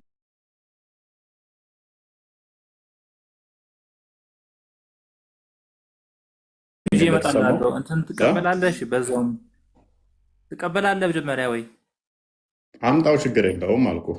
አንድ ነገር ተቀበላለህ ተቀበል የሚባለው አትፈርበት። ትቀበለዋለህ አትቀበለውም አምጣው ችግር የለውም አልኩህ። ጌሎብ ሳይሆን ትቀበላለህ ወይ እቀበላለሁ። አንተው እሺ ሰምታችኋል። እቀበላለሁ ብለዋል። እሺ ሐዲስ ላይ ራሱ የሆነ ነገር ላምጣ ትቀበላለህ እንዴ ብትለኝ አዎ አምጣው እቀበላለሁ ልልህ እችላለሁ። መጽሐፈ ኩፋሌ ምዕራፍ 10 ቁጥር 2 ክፈትለት ሀቢቢ። እቀበላለሁ ብለዋል። መጽሐፈ ኩፋሌ ምዕራፍ 14 ቁጥር 2 ኦኬ ክፈትለት። መጽሐፈ ኩፋሌ የለም እንትን ልበለው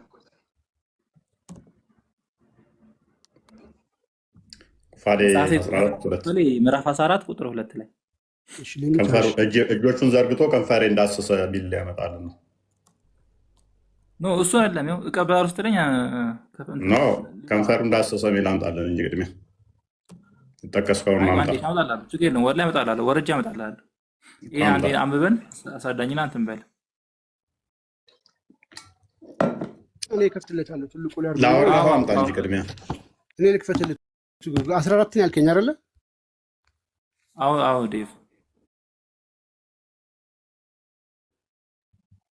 መልካም። እሺ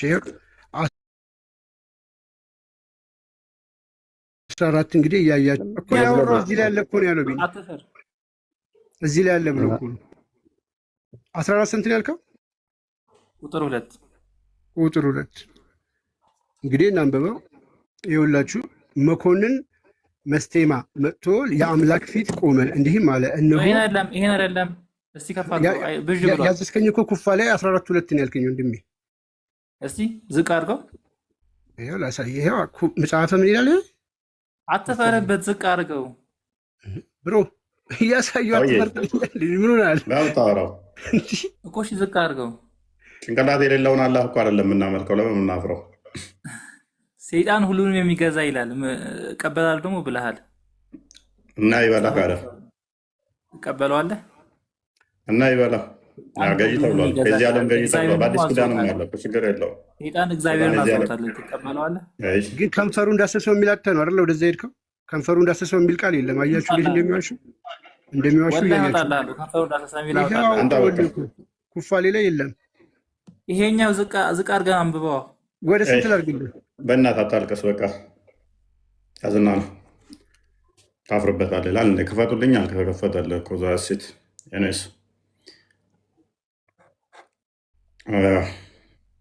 እሺ ሀቢቢ አንድ ሁለት እንኳን ሴጣን ለምሳሌ ሆዳቸው አምላካቸው የተባለ አለ። ሆዳቸው የሚያመልኩ አሉ።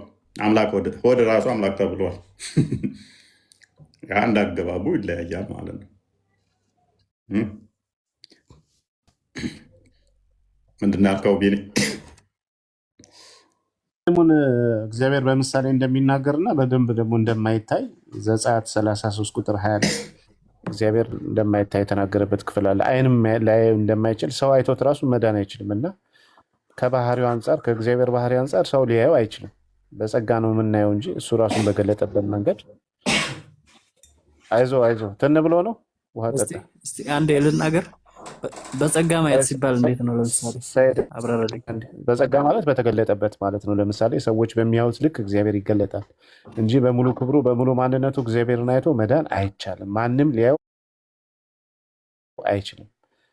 ቅድም ራሱ ማንም ሊያየው አይችልም የሚለው ፊውቸር ነው። ማንም አላየውም የሚልና እንደገና ደግሞ ማንም ሊያየው አይቻለውም ተብሎ ተነግሯል። ለማንኛውም ዘጸአት 33 ቁጥር 20 ክፈትለትና ከዛ ደግሞ መዝሙር 78 ምንም አስፈላጊ አይደለም። እዛ መሄድም ምንድን ነው? ምን አገናኘው? ምን አስኬደን? ለምን እንሄዳለን? በደንብ ቅድም ስለተከራከረ የወደፊቱን አያሳይም ስላለ ጢሞቴዎስ ላይ በደንብ ላስረግጥለት ፈልጌ ነው። ለምን ማሳየው? እሱ ስላለ ነው እንዴ? መዝሙር ለሌሎችም በደንብ አድርገን ለማስረገጥ የግድ ምሳሌ ምናምን በጸጋ ማየት የሚለውን ሲገሙ ማንም ያየው የለም ሊታይ አይችልም ከተባለ እኮ ፔሬድ በቃ እሺ። በጸጋ ማየት የሚባለው እንዴት ነው? ያን በጸጋ አሁን እሱ ብሎ ነበር በጸጋ እናየው እንደው እንጂ ምናምን ቢኒ ክፍሉ ላይ ተስማማ። ለመጀመሪያ አንደኛ ጢሞቴዎስ ምዕራፍ 1 ቁጥር 16 ላይ ወይም ደግሞ አንደኛ ጢሞቴዎስ ምዕራፍ 6 ቁጥር 17 ላይ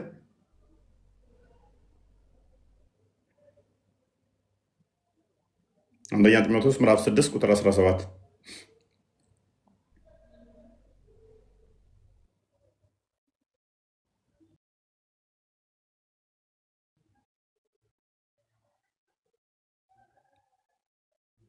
እሺ እርሱ ብቻ የማይሞት ነው፣ ማንም ሊቀርበው የማይችል ብርሃን ይኖራል።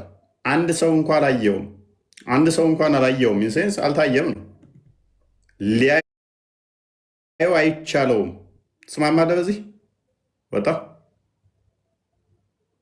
ወጥቷል። ልጁ ወጥቷል። ምዕራፍ 6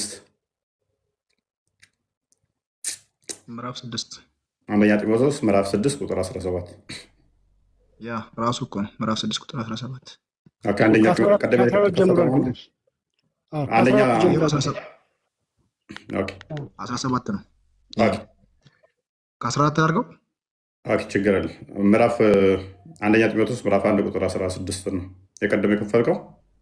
ያ ስለዚህ ግልጽ ነው ማለት ነው። ክፍሉ እኮ ምሳሌ ምናምን መሄድ አያስፈልግም። ይህንኛው ስለሚዘጋው ኤኒዌይስ ሙሀጅር ግን የከፈተው ቦስሱን አይደለም። አንደኛ ጢሞቴዎስ ምዕራፍ 1 ቁጥር 17ን ክፈትለት። እዛ ላይ ደግሞ ይዘጋዋል። ይሄ ቁጥር 16 ነው። ተከራከረኝ እኮ እንደዛ ሲል ክፍሎቹ የተወሰነ እንደሚለያይ ያውቃሉ። ምዕራፍ 1ን ክፈተው ቁጥር 17 እሺ ምዕራፍ 1 አልነህ እኮ ብቻውን አምላክ ለሚሆን ለማይጠፋ ለማይሞት ለዘመናት ንጉሥ ምስጋና ክብር እስከ ዘላለም። ቁጥር ዝቅ ምንድን ነው የከፈትከው? አሁንም አንደኛ ጢሞቴዎስ ምዕራፍ 1 ነው። ከዚህ ልክፈትልህ።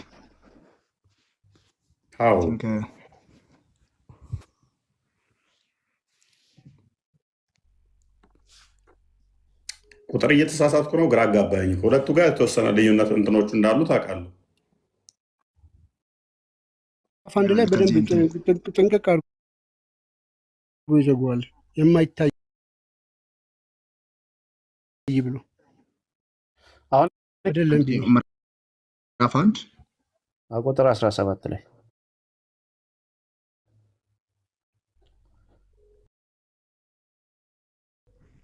ቁጥር 17 ይኸው ብቻውን አምላክ ለሚሆን ለማይጠፋ ለማይታየውም ለዘመናት ንጉሥ ምስጋና ክብር እስከ ዘላለም ድረስ አሜን። ምን ለማይለው? ለማይታየው ፔሬድ። ራሱ ነው። ትክክል ነህ። ራሱ እኮ ነው። ራሱ እኮ ነው። ቁጥር 17 ነበር ያደረገው። አላየሁትማ። ቁጥር 16 ነው የሰጠኝ። ይኸው ራሱ 17 ነበር ያደረኩት። እሱን አላነበብኩት ነበር። አንብቤዋለሁ። ይሄን አላነበብኩትም። ይሄን አንብበዋል። የታችኛውን አንብበ እንዲህ በሬድ ስለሆነ በቃ 16 መስለዋል። እንደዚህ ስራ አይደለም። እሱንማ አንብበንለት እንትን ለማይጠፋው ለማይታየው ነው የሚለው። ይሄኛው ደግሞ ብቻውን አምላክ ለሚሆን ለማይጠፋ ለማይታየው ብሎ የዘላለም ንጉሥ ይለዋል። አክቹዋሊ አንድ አይነት ነው። ዘሴም እንትን ያላቸው እዚህ ጋር ለአብ ነው፣ እዛ ጋር ደግሞ ለኢየሱስ ክርስቶስ ነው የተነገረው። ጌታችን መድኃኒታችን ኢየሱስ ክርስቶስ ኢቭን በስጋ ተገልጦ ታይቶ እንኳን ለሱ ነው እንግዲህ የማይታይ እየተባለ ያለው ውጪዝ ከነ ሙሉ መለኮቱ ከነ ሙሉ ክብሩ አናየውም የሚል ነው ሜሴጁ። ለዛ ነው ብርሃነ ዓለም ቅዱስ ጳውሎስ እንግዲህ አንድ ምዕራፍ ላይ ቁጥር 1 ላይ ለአብ የተናገረውን ለወልድም አዘሴም ታይም የተናገረው ማለት ነው። በመለኮት አንድ ስለሆኑ ከነ ሙሉ መለኮቱ ክርስቶስ እንኳን በስጋ ተገልጦ ከነ ሙሉ መለኮቱ ታይቷል ተብሎ አይነገርለትም ማለት ነው።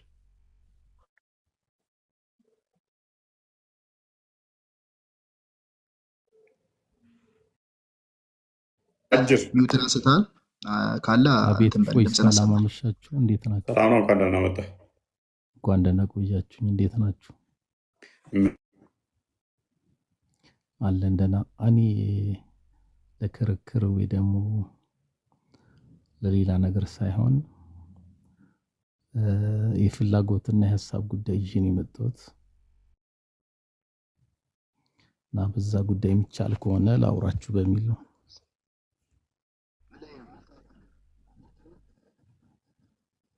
አይ ነው ከቶፒኩም ከጥያቄም ውጪ እኔ ሙስሊም ነኝ።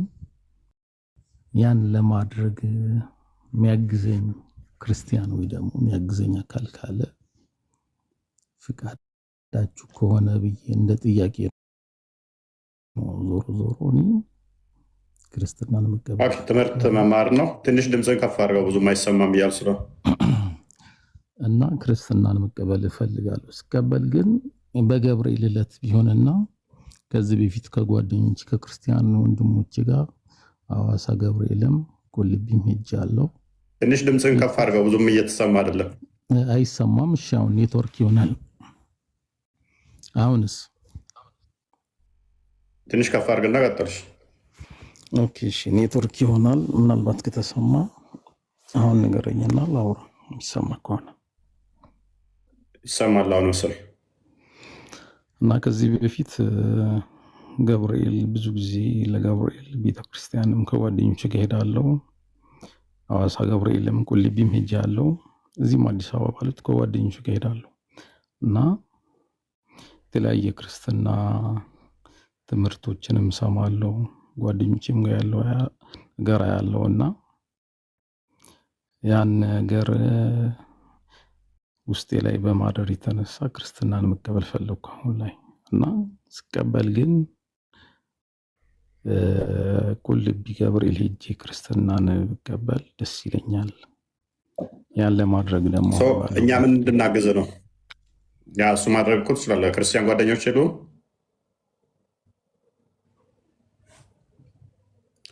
ትምህርት ከሆነ በውስጥ ቃልን ፎሎ አድርገውና ቃልን ጠይቀው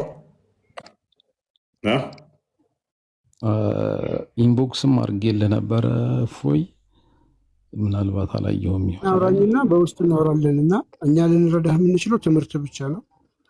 መምህራን ጽፈህልኝ ነበር እኔ አዎ ጽፌልህ ነበረ እና እዛ ሄጄ ክርስትና ሲቀበል ደስ ይለኛል። እዛ የምሄድበት አሁን ትንሽ ያለሁበት ሁኔታ ላይ ስለማይፈቅድልኝ ስለሆነ ያን የሚያግዘኝ ክርስትና ከግዴታ አቅራቢያ ቤተክርስቲያኖች ይኖራሉ። ከአቅራቢያዎች ማመቻቸት ትችላለህ። ቦታ መሄድ ግዴታ እንደሱም አድርጋለሁ፣ ማድረግ አይቀርም። ግን የኔ ፍላጎት እዚህ በፊትም ቅድሚያ ግን ትምህርትን ተማር ነው። ቃልን ፎሎ አድርገውና ትምህርት ተምረሃል ምን ያህል ምናምን የሚለውን ቃልን ፎሎ አድርገውና ከቃል ጋር ጨርሱ። በውስጥ አውሩ። ኦኬ እሺ፣ ያን የሚያግዘኝ አካል ማለት ነበረ። ኦኬ እሺ፣ በቃ ፎሎ አድርጌያለሁ። ፎሎ ኦኬ። ዛሬ ቢበቃ ምን ይመስላችኋል? ስለዚህ ስለ ፈጣሪ እጆችን ስናጸድ እጆችን ዋብያዎች ሲያጸድቁ ፍጡር ባህሪን እያጸደቁ እንደሆነ ተመልክተናል ማለት ነው። ግራና ቀኝ ከሰጣችሁ ግራና ቀኝ የሚል ነገር ከመጣ ግራ እጁ ያለበት ቀኝ እጁ የሌለበት፣ ቀኝ እጁ ያለበት ግራ እጁ የሌለበት ይመጣል ማለት ነው። ይሄ ደግሞ ፍጡራን ጋር መመሳሰል ነው። እኔ ለምሳሌ እንደዚህ ሲሆን ይሄኛው ቀኜ ነው፣ ይሄኛው ግራዬ ነው። እንደዚህ ስለሆንኩኝ ፊቴ ወደዛ ቢዞር ደግሞ እጄ ቀኙ ገታች ይሆናል፣ ግራው ከላይ ይሆናል ማለት ነው። አላህ እንዴት ቆሞ ነው ግራና ቀኝ ነው የተባለው? ሪፈረንስ ይፈልጋል። ግራና ቀኝ በራሱ ደግሞ ግራና ቀኝስ ማለት ምን ማለት ነው? አንድ አቅጣጫ ነው። አንድስ ግራና ቀኝ ምንድን ነው? ግራና ቀኝ አብሶሌት አይደለም። ፊዚክስ ተምራችኋል ብዬ አስባለሁ። ሪሌቲቭ ነው። ኢትስ ኖት አብሶሊት፣ ሪሌቲቭ ነው። ግራ የሚባል ነገር የለም፣ ቀኝ የሚባል ነገር የለም። አንጻራዊ ነው። ግራም ቀኝ የሚባል ነገር የለም። አንጻራዊ ብቻ ነው። ተፈጥሯን አንጻር የሚነገር ብቻ ነው። ከግዑዛን ከቁሳን አንጻር የሚነገር ነው። ትንሽ ፊዚክስ የተማረ ሰው ይህን ያውቀዋል።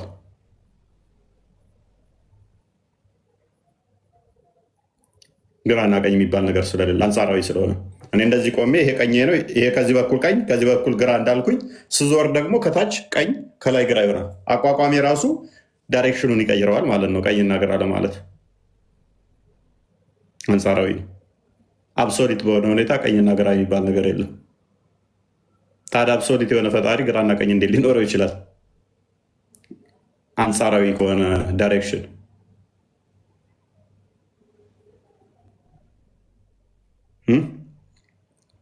ግራና ቀኝ ያለው ማለት ደግሞ እጆቹ ግራና ቀኝ ናቸው ማለት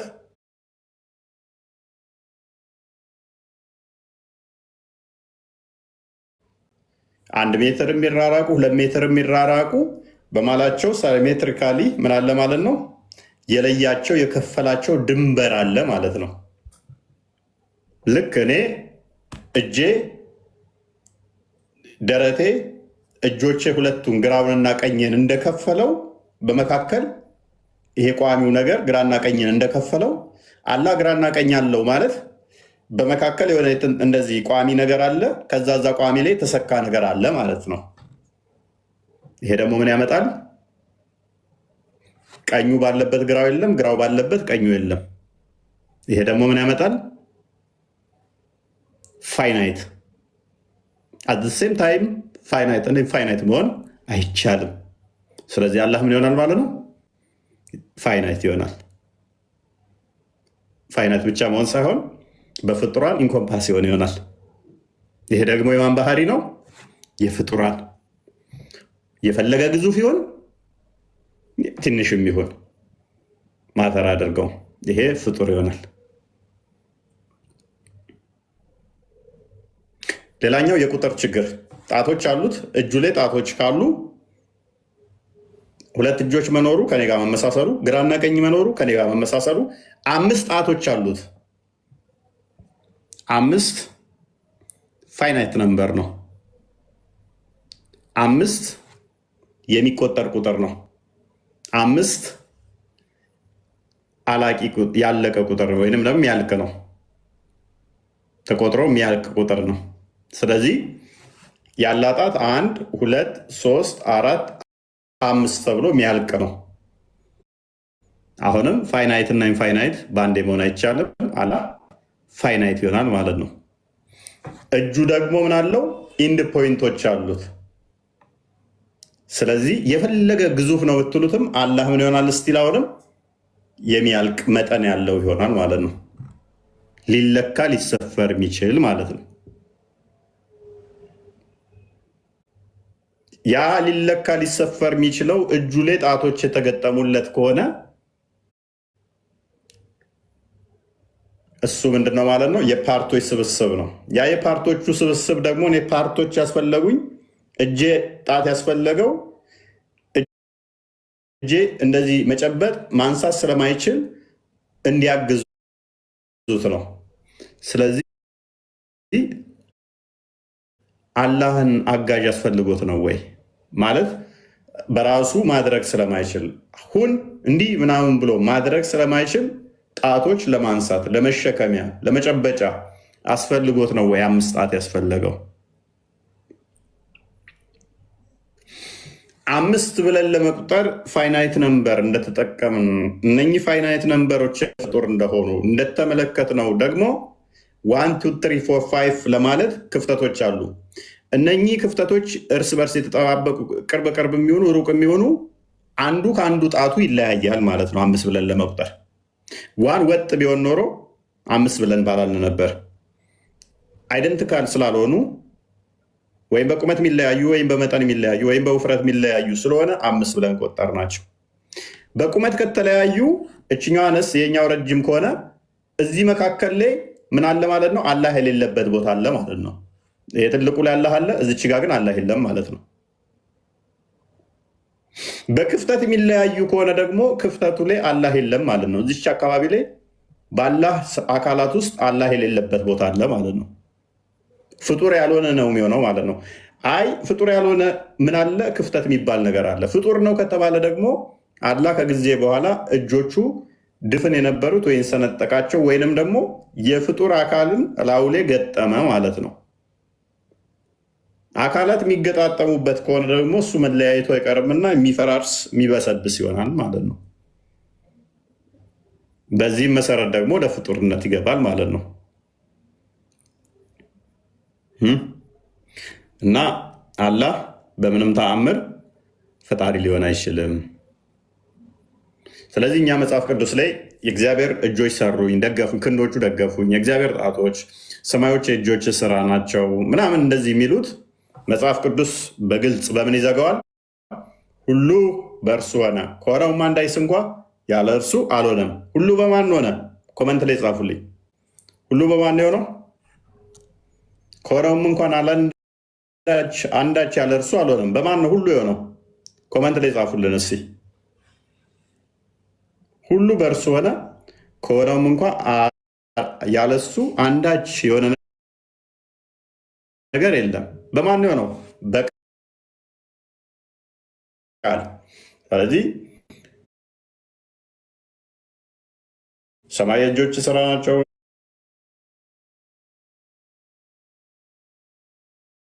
በእጆች አምስት ላይ ሁሉ የሚታዩትም የማይታዩትም የእርሱ ስራ ናቸው። የወልድ የክርስቶስ ኤፌሶን ምዕራፍ 2 ቁጥር 10 ላይ እኛ ፍጥረቱንና እንመላለስ ዘንድ አስቀድሞ መልካሙ ስራ ለመስራት እግዚአብሔር በክርስቶስ ፈጠረን። ዕብራውያን ምዕራፍ 1 ቁጥር 2 ላይ ሁሉን ወራሽ ባደረገው በልጁ እኛን የፈጠረ እንደሆነ ሁሉ በልጁ እንደተፈጠሩ ዕብራውያን ምዕራፍ 1 ቁጥር 3 ይናገራል። ኢዮብ ምዕራፍ 33 ቁጥር 4-5 አካባቢ እስከ 6፣ መዝሙረ ዳዊት ምዕራፍ 33 ቁጥር 6 እስከ 7 ሰማዮች ሁሉ በማን እንደተፈጠሩ ይናገራል። በእግዚአብሔር ቃልና እስትንፋስ። ዕብራውያን ምዕራፍ 11 ቁጥር 3 ሰማዮች በማን ተፈጠሩ? ዓለማት በማን ተዘጋጁ ይላል። በእግዚአብሔር ቃል። ስለዚህ እጆች አበጁኝ የእጆች ስራ ምናምን ቢሉ ወልድ የአብ ክንዱ የአብ እጁ ተብሎ ይጠራል። ቃል እርሱ ምን ተብሎ ይጠራል? ምን ተብሎ ይጠራል? ወልድ ምን ተብሎ ይጠራል? የአብ እጅ ክንዱ ተብሎ ይጠራል።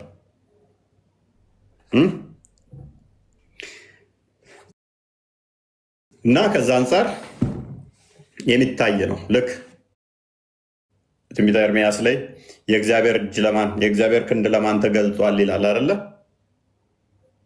የእግዚአብሔር ክንድ ለማን ተገልጿል ይላል። ትንቢተ ኢሳያስ ምዕራፍ 53 ላይ ማለት ነው። ዮሐንስ ሲመጣና ምዕራፍ 12 ላይ ዮሐንስ ምዕራፍ 12 ላይ ያንን ይተረጉመዋል ማለት ነው። ስለዚህ እኛ እንደዛ እናምናለን እንጂ ሁለት እጅ የተሰካለት ጣቶች ያሉት ጣት ካለ እንግዲህ ጠፍርም ይኖረዋል ማለት ነው። ከዛ ግራና ቀኝ የሆነ እንደዛ ነገር ይሄ ፍጡር አምልኮ ነው። እንደዚህ ብታመልክ ከሆነ ግራና ቀኝ ያለው እነኚህን የምታመልክ ከሆነ ሊትራሊ ፍጡር ነው እያመለክ ያለው፣ ፈጣሪን አይደለም። እና ለዛሬ በቃ ነው ይመስላችኋል?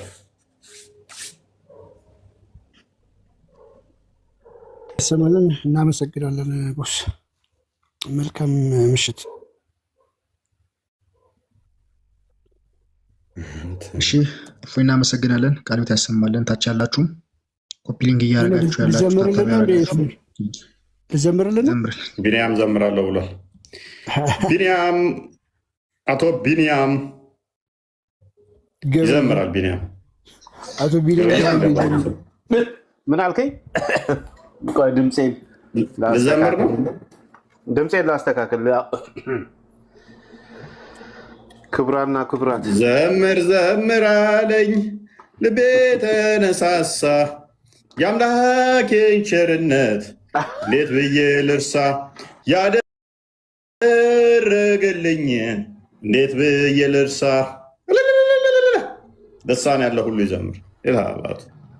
አሁን ይሄ ምን ይባላል መሰለ? ዜማ የሌለው ግጥም ይባላል። አንደበት ሁሉ ያመስገን እግዚአብሔር። ሲባል ነገ ተነስቼ እዘምራለሁ። በቃ ቆይ አካውንቴ እዚህ ላይ ያለ ቅድም ነው የወጣሁት ከቲክቶክ